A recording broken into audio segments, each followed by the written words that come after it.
அன்பர்களே, ஆண்டவராகிய இயேசு கிறிஸ்துவின் நாமத்தில் உங்களுக்கு மனம் நிறைந்த வாழ்த்துக்களை தெரிவித்துக் கொண்டு சத்திய வசனம் திருமறை பாட நிகழ்ச்சிக்கு உங்களை அன்போடு அழைக்கிறோம். சத்திய வசனம், இது தேவனின் வசனம். நாம் சோர்ந்து போகையில் கரம் கொடுக்கும் நம் தேவனின் வசனம், நம் தேவனின் வசனம். இப்படிப்பட்டவனை குறித்து மேன்மை பாராட்டுவேன். ஆனாலும் என்னை குறித்து என் பலவீனங்களிலே அன்றி வேறொன்றிலும் மேன்மை பாராட்ட மாட்டேன். 6. சத்தியமானதை நான் பேசுகிறேன். நான் மேன்மை பாராட்ட மனதாயிருந்தாலும் நான் புத்தியீனன் அல்ல. ஆனாலும் ஒருவனும் என்னிடத்தில் காண்கிறதற்கும் என்னாலே கேட்கிறதற்கும் மேலாக என்னை எண்ணாதபடிக்கு அப்படிச் செய்யாதிருப்பேன். கர்த்தருக்குள் பிரியமானவர்களே, ஆண்டவராகிய இயேசு கிறிஸ்துவினுடைய புண்ணிய நாமத்தினாலே சத்திய வசன நிகழ்ச்சியை காண்கின்ற கேட்கின்ற ஒவ்வொருவரையும் ஆண்டவர் ஆசீர்வதிப்பாராக. இந்நாட்களில் இந்த நிகழ்ச்சி ஊடாக உங்களை சந்திக்கிறதிலே நான் மிகுந்த மகிழ்ச்சி அடைந்து வருகின்றேன். அருமையானவர்களே, தவசு காலம் அல்லது லெந்து காலம் இவைகளை குறித்து உங்களோடு கூட பேச விரும்புகிறேன். நாம் இன்றைக்கு சந்தித்து வருகிற காலம் தவசு காலம் அல்லது ஆங்கிலத்திலே லெந்து காலம் என்று சொல்வார்கள். திருச்சபையினுடைய அந்த கால அட்டவணையிலே தவசு காலம் என்பது மிக முக்கியமான ஒரு காலமாகும். இந்த காலத்திலே மக்கள் உபவாசத்திலும் ஜெபத்திலும் தங்களுடைய வாழ்விலே தற்பரிசோதனையிலும் அதிகமாக நாட்களை செலவழித்து தங்களை புதுப்பிக்கிற ஒரு காலமாக இது கருதப்படுகிறது. அந்த விதமான வாழ்க்கைக்கு அறைகூவலாக அழைக்கப்படுகிற ஒரு காலம்தான் தவசு காலம் அல்லது லெந்து காலமாகும். ஆகவே 2 கொரிந்தியரின் புஸ்தகம் 13ஆம் அதிகாரத்திலே 5-6 வாக்கியத்தை நான் வாசிக்கிறேன். நீங்கள் விசுவாசம் உள்ளவர்களாக என்று உங்களை நீங்களே சோதித்து அறியுங்கள், உங்களை நீங்களே பரீட்சித்து பாருங்கள். இயேசு கிறிஸ்து உங்களுக்குள்ளே இருக்கிறார் என்று உங்களை நீங்களே அறியீர்களா? நீங்கள் பரீட்சைக்கு நில்லாதவர்களாயிருந்தால் அறியீர்கள், நாங்களோ பரீட்சைக்கு நில்லாதவர்கள் அல்ல என்பதை அறிவீர்கள் என்று நம்புகிறேன் என்று பவுலடிகளார் சொல்கிறார். ஆகவே நம்முடைய வாழ்வை அலசி பார்க்க, ஆராய்ந்து பார்க்க, பரீட்சித்து பார்க்கக்கூடிய ஒரு வாய்ப்புக்கு நேராக அப்போஸ்தலனாகிய பவுல் நம்மை அன்போடு அழைக்கிறார். அருமையானவர்களே, லெந்து காலம் என்பது உண்மையாகவே நம்முடைய கால அட்டவணையிலே வருகிற வசந்த காலத்திற்கு அதை ஒப்பிடலாம். லெந்து காலம் என்பது பழைய நாட்களிலே 40 நாட்களாக அது கருதப்பட்டது.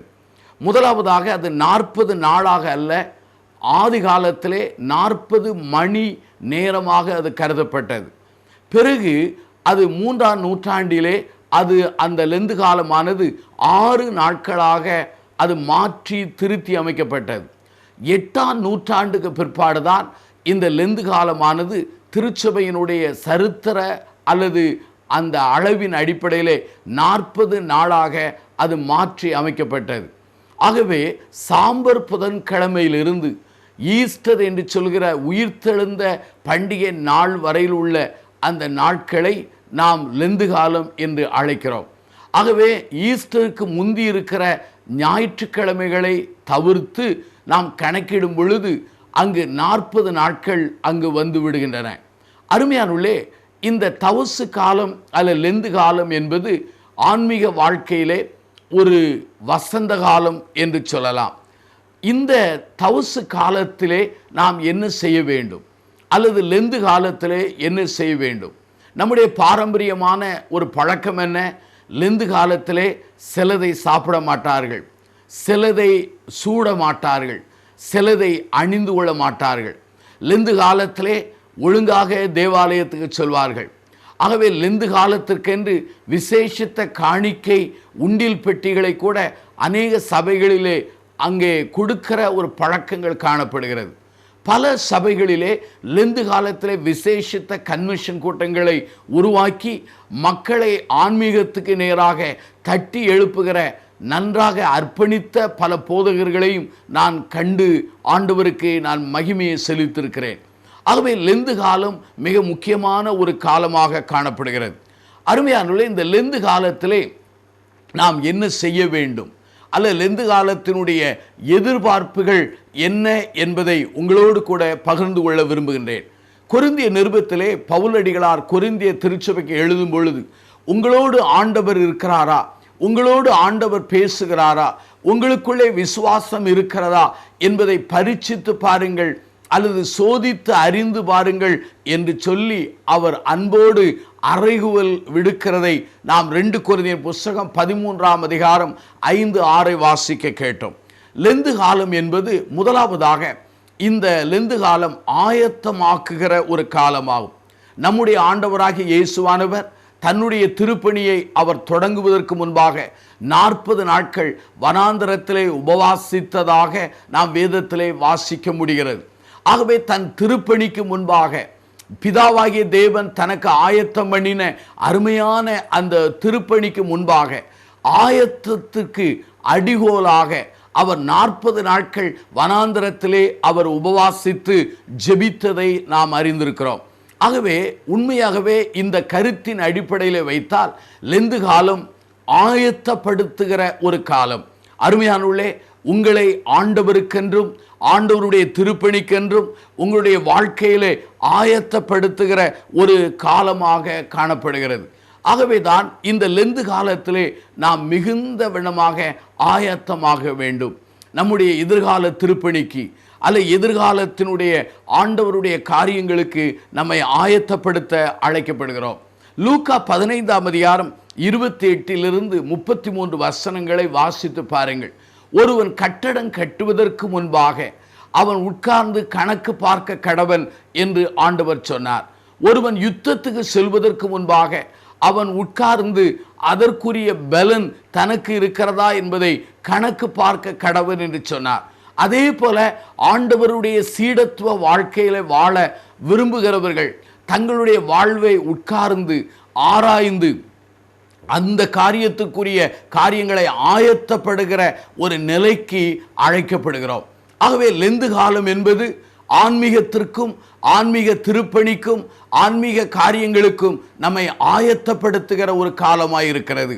இந்த செய்தியை கேட்டு கண்டு கொண்டிருக்கிற சகோதரனே, சகோதரிகளே, சத்திய வசனத்தை நேசிக்கிற கர்த்தருடைய பிள்ளைகளே, ஆண்டவருடைய ஊழியக்காரன் என்கிற ஸ்தானத்திலிருந்து உங்களுக்கு நான் சொல்கிற ஒரு காரியம் என்ன? ஆண்டவருடைய வருகை சமீபம். ஆகவே ஆண்டவர் உங்களை பயன்படுத்த விரும்புகிறார். ஆண்டவர் உங்களை கனம் பண்ண விரும்புகிறார். ஆகவே உங்களை ஆயத்தப்படுத்துகிற ஒரு காலமாக இந்த லெந்து காலத்தை நீங்கள் பயன்படுத்தி கொள்ள அன்போடு அழைக்கிறோம். இரண்டாவதாக, இந்த லெந்து காலம் என்பது உண்மையாகவே த டைம் ஆஃப் டிசிப்ளின் என்று சொல்லலாம். அதாவது வாழ்க்கையிலே ஒழுங்கும் கரமாக அதை நம்மை சரிபடுத்துகிற ஒரு காலமாகும். எபிரேய நிருபம் 12ஆம் அதிகாரம் 1-2 வாக்கியங்களை நீங்கள் வாசித்து பாருங்கள். அங்கு சொல்லப்பட்டிருக்கிறது, விசுவாசத்தை துவக்கிறவரும் முடிக்கிறவராகிய அவரை நோக்கி ஓட வேண்டும். அப்படியானால் நம்முடைய வாழ்விலே நாம் யாரை நோக்கி ஓட வேண்டும், எப்படி ஓட வேண்டும், என்ன விதமாய் ஓட வேண்டும் என்று எபிரேய நிருப ஆக்கியோன் இங்கே 12ஆம் அதிகாரத்திலே 1-2 வாக்கியங்களில் சொல்கிறார். ஆகவே மனிதர்களை நோக்கி அல்ல, போதகர்களை நோக்கி அல்ல, அல்லது வரம்பெற்ற ஊழியர்களை நோக்கி அல்ல, அல்லது அற்புத அடையாளங்களை செய்து வருகிற அந்த கூட்டங்களை நோக்கி அல்ல. அவர்களை நாம் நேசிக்கலாம், ஆனால் அவர்களை நோக்கி ஓடுகிறது கிறிஸ்தவ ஓட்டம் அல்ல. நம்மை அழைத்து நமக்காக இரத்தம் சிந்தி நமக்காக உயிர்த்தெழுந்த அந்த இரட்சகராகிய அவரை நோக்கி ஓட வேண்டும். அது மாத்திரமா, நமக்கு நியமித்திருக்கிற ஓட்டத்தில் ஓட வேண்டும்.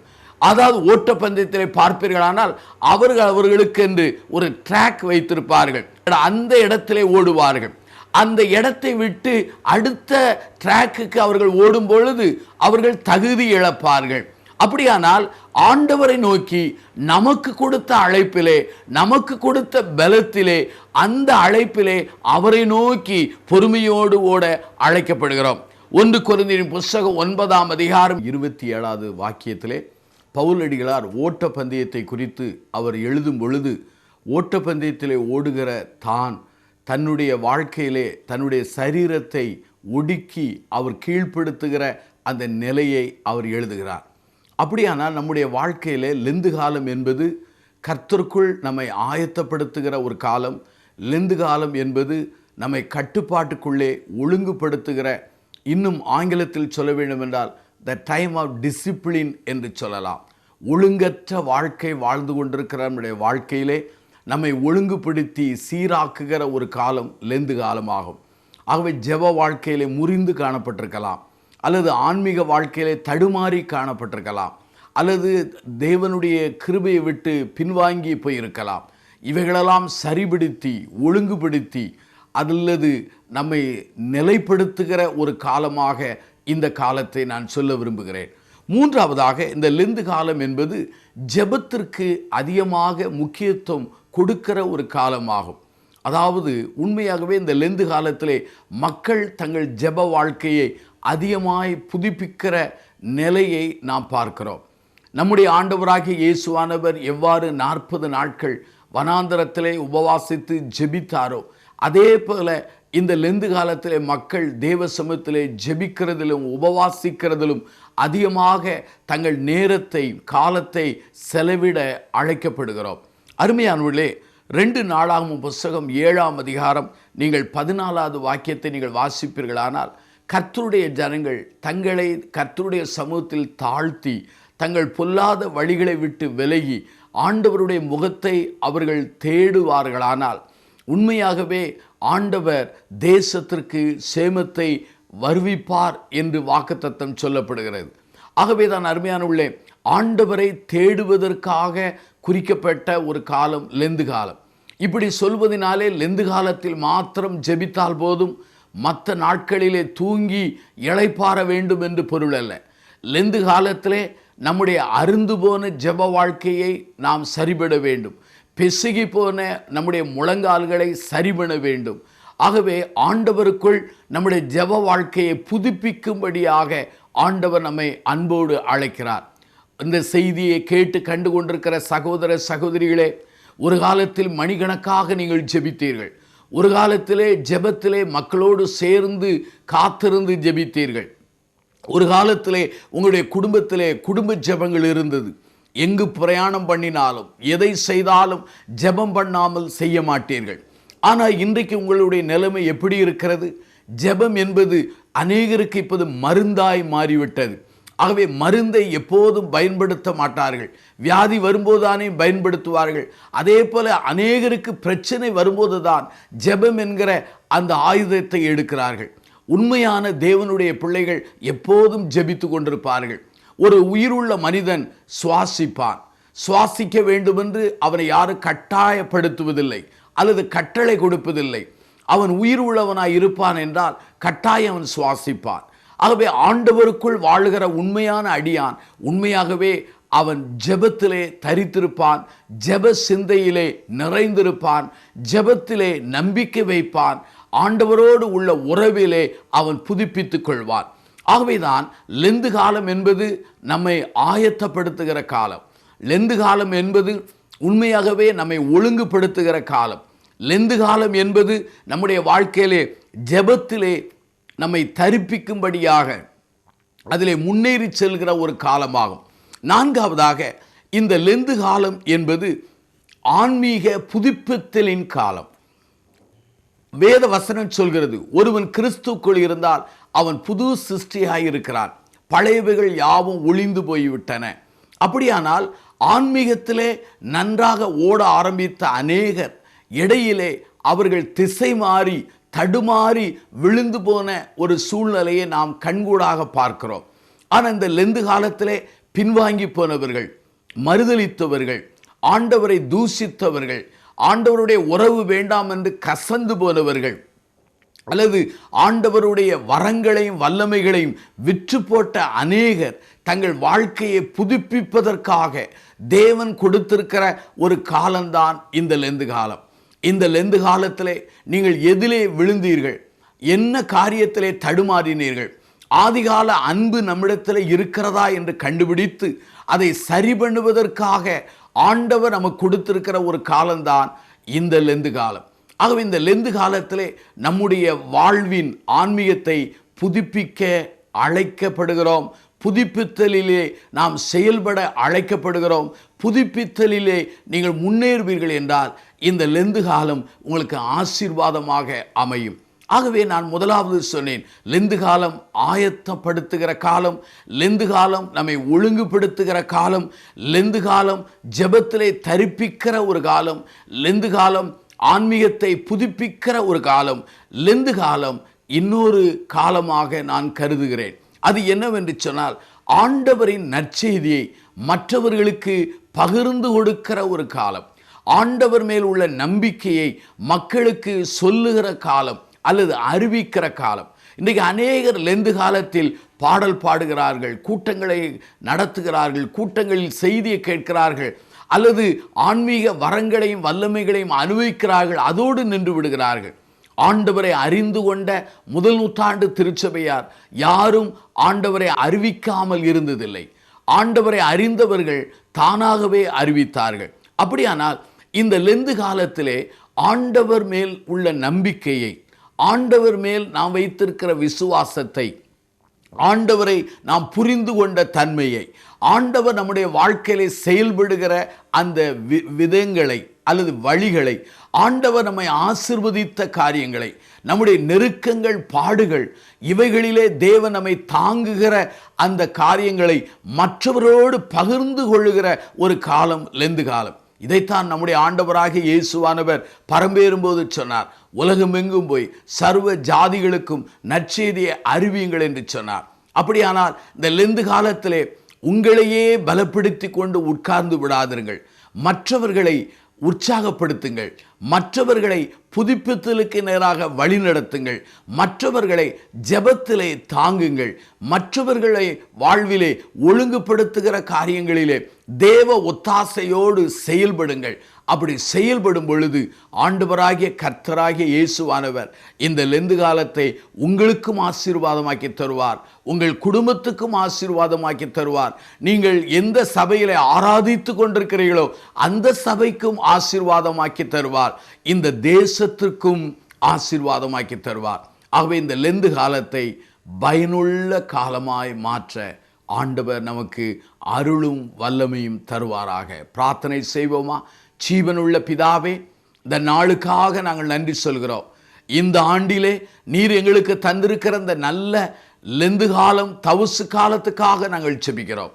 இந்த காலத்திலே எங்களை ஆயத்தப்படுத்துகிற காரியத்திலும், எங்களை ஒழுங்குபடுத்துகிற காரியத்திலும், எங்களுடைய ஜெப வாழ்விலே ஆண்டவரை வளருகிற காரியத்திலும், எங்கள் ஆன்மீகத்தின் புதுப்பித்தலின் காரியத்திலும், மற்றவர்களுக்கு எங்கள் நம்பிக்கையை பகிர்ந்து கொள்ளுகிற அந்த காரியத்திலும் வளர ஆண்டவரே உயர எங்களை ஆசீர்வதியும்.